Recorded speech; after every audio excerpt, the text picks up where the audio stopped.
morning. Thank you very much for joining us. Welcome back. This is European Law Interviews, a program sponsored by the Jean Monnet Chair, which is part of the European Commission Training and Education Program. We have the great opportunity today to interview Professor Nicolas de Sadeleer. Good morning, Professor. Thank you for joining us. He is a professor in EU law at Université Saint-Louis Brussels and Université Catholique de Louvain. Today we will keep on dealing with human rights, and today's interview is focusing on the European Convention for the Protection of Human Rights. It is quite obvious that the European Union is governed by the rule of law. Besides, Article 6.3 TEU enhanced the status of fundamental rights within the European legal order in relying on constitutional rights as well as on the rights embodied in the European Convention of Human Rights. Those rights have to be referred to as general principles. Today we will discuss the impact of the European Convention of Human Rights on European environmental rights. Is it going to help improve the protection of those rights? That's the big question of today's interview. First, we have to go back to the historical background of the European Convention. It was signed in the 1950s, so at the time people did not really cared a lot about the environment. Don't you agree, Professor? Yes, of course. The convention provisions were drafted at the end of the 1940s. The convention was signed in 1950, and as a matter of fact, nothing in the convention is dealing with environmental protection. As I mentioned, environmental rights straddle second generation and third generation human rights, whereas the convention is dealing with first generation rights likely to entail hands-off attitudes from state authorities. Okay, so could we say that environmental protection measures override fundamental rights, like for example the right to property? Yes, first generation rights are likely to be trumped by environmental concerns. So the court in Strasbourg has been taking the view that environmental concerns are part of the general interest that's likely to curtail the extent of some of the fundamental rights, such as the right to property. For instance, nature conservation objectives or land planning requirements are likely to curtail the extent of the right to property enshrined in Article 1 of the first protocol to the Convention. And could we say that the court in Strasbourg is likely to grant a preferential status to environmental human rights? Indeed, the court in Strasbourg refused to grant any preferential status to a human right to environmental protection. The court's views is that the convention is not particularly designed to provide a general environmental protection approach.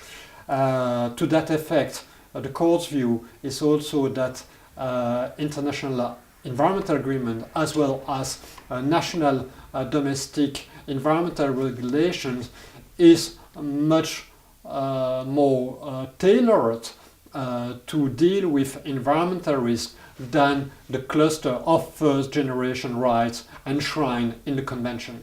The Convention proclaims many first-generation rights, and which of those provisions are the most relevant to deal with environmental protection? Thanks to a dynamic interpretation of the Convention, a number of environmental concerns succeed to filter into the interpretation of first-generation human rights, such as the right to life under Article 2, the right to a fair trial under Article 6, the freedom of expression or the right to access to information under Article 10, freedom to assembly and association under Article 11 of the Convention.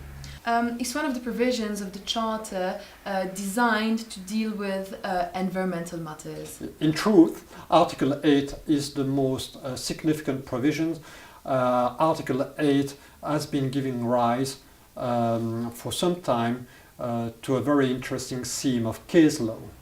So Article 8 is quite limited, the scope of ambit is quite limited. It refers to private life, family life and the home. So is nature protection, for instance, falling within the scope of ambit of such a provision? In truth, Article 8 has been drafted in 1950 in anthropocentric terms. As a result, the environment deserves protection inasmuch as the environmental risk is jeopardizing the right to life or the right to family protection. That means that exclusively the private sphere is under protection, not the environmental public sphere. The court in Strasbourg is well aware of the limit of Article 8. The court is stressing that in today's society, the protection of the environment is an increasing important consideration. However, Article 8 is not engaged every time environmental destruction occurs. No right to nature preservation is included as such among the rights and freedom guaranteed by the Convention. Regarding nature conservation, in Critatus, a Greek case regarding the conservation of a marshland that was qualified as a nature sanctuary, the court took the view that the destruction of a swan adjacent to the applicant's property does not result per se in the violation of Article 8, in particular on the account that the applicants had not put forward, I quote, convincing arguments showing that the alleged damage to the birds and other protected species living in the swan was of such a nature as to directly affect their rights under Article 8. And oddly enough, the fact of having one's home in the middle of the forest, in case the commune decides to grant an authorization to get rid of the forest, the claimant has to demonstrate the ways in which the destruction of that forest is likely to impair the quality of its private life. So one realizes the limits of Article 8. And so, practically speaking, which activities are likely to affect the private life or the protection of the domicile? Well, nightclubs, computer clubs, air pollution caused by steel mills, sewage ponds containing heavy metals, mobile phone antennas, airports, motorways.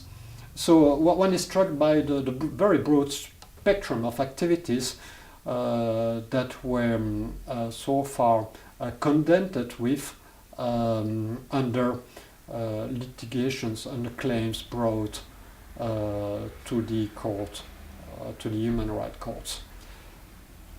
Article 8 is subject to different conditions, so I imagine that the activities you just mentioned have to exceed a minimum level of severity to be to fall within the scope of ambit of that provision. Yeah. Prior to that, I would like to stress that the human health does not necessarily be impaired. So one does need to encounter dead corpse, dead bodies to claim the violation of Article 8. The fact of suffering a mental disability is sufficient to bring a claim for the violation of Article 8. So damage can be material, destruction of the home, corporal, so serious diseases, as well as non-corporal or immaterial. So the damage can be caused either by noise, smells, radioactivities. As a matter of course, the court is requiring a certain level of severity. So the court is not likely to accept any kind of interference in private home or in the family life. And that level of severity has to be assessed in the light of all the circumstances of the case. In taking into consideration all of circumstances of the case, the court is likely to address the frequency, the intensity, the repetition, the duration of the nuisance, the location of the source of the nuisance, the level of historical contamination, as well as the ability of the public authorities to enforce its domestic regulation. So while assessing the severity, the court has to take different factors and circumstances into account. How does the court assess the distance, the factor of distance? Yeah, that's really a critical factor to take into consideration. So far, the court, in contrast to the case related to the violation of Article 6, is adamant to take into consideration a rather short distance between the home of the applicants and the source of the damage. For instance, in the Romanian gold mine case, Tatar, where the source of pollution was located in a sewage pond, the court stressed that there were 900 meters between the sewage pond and the home of the applicants. Whereas in the Atanasov versus Bulgaria case, the court took the view that 1 kilometer distance between the mining activities and the home of the applicant was too significant to demonstrate per se a link of causation between the source of the damage and the possibility of a health impairment. All in all, the court is keen in reckoning upon a close connection, a direct connection between the home of the applicants and the source of the nuisance. Another important factor is time. How does the court take time into consideration?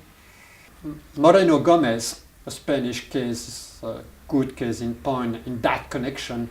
The applicant lived in a street famous for its nightlife, and the noise thresholds were exceeded over 8 or 10 years, and the duration of the violation of the local noise threshold demonstrate the extent to which the municipality had been interfering in the protection of the private life of Mr. Gomez. The regulatory context is also very important. So how does the court deal with proper enforcement? Well, the enforcement of domestic regulation or even international regulation is just one of the aspects or one of the factors to take into consideration. The mere violation of environmental regulation is not sufficient to demonstrate that Article 8 has been infringed. So in addition to the absence of enforcement or to the lack of enforcement or to the negligence of the public authorities, the applicant is called on to demonstrate the ways in which the activities that has been authorized or that has been tolerated is impinging upon the quality of his private or his family life. Okay, thank you, Professor. And then it is settled case law that the applicant has to produce reasonable and convincing evidence of the likelihood that a violation affecting him personally would occur. Mere suspicion or conjecture is insufficient in this regard. It's a pretty impressive statement. Can we say that the court is obliged to take into consideration the precautionary principle? Well, first of all, the applicant must demonstrate beyond reasonable doubt the extent to which the municipality, the region, the state authorities have been interfering disproportionately in its private sphere. Of course, the applicant is likely to overcome a number of hurdles, in particular in cases where there were no prior impact assessments, where there were no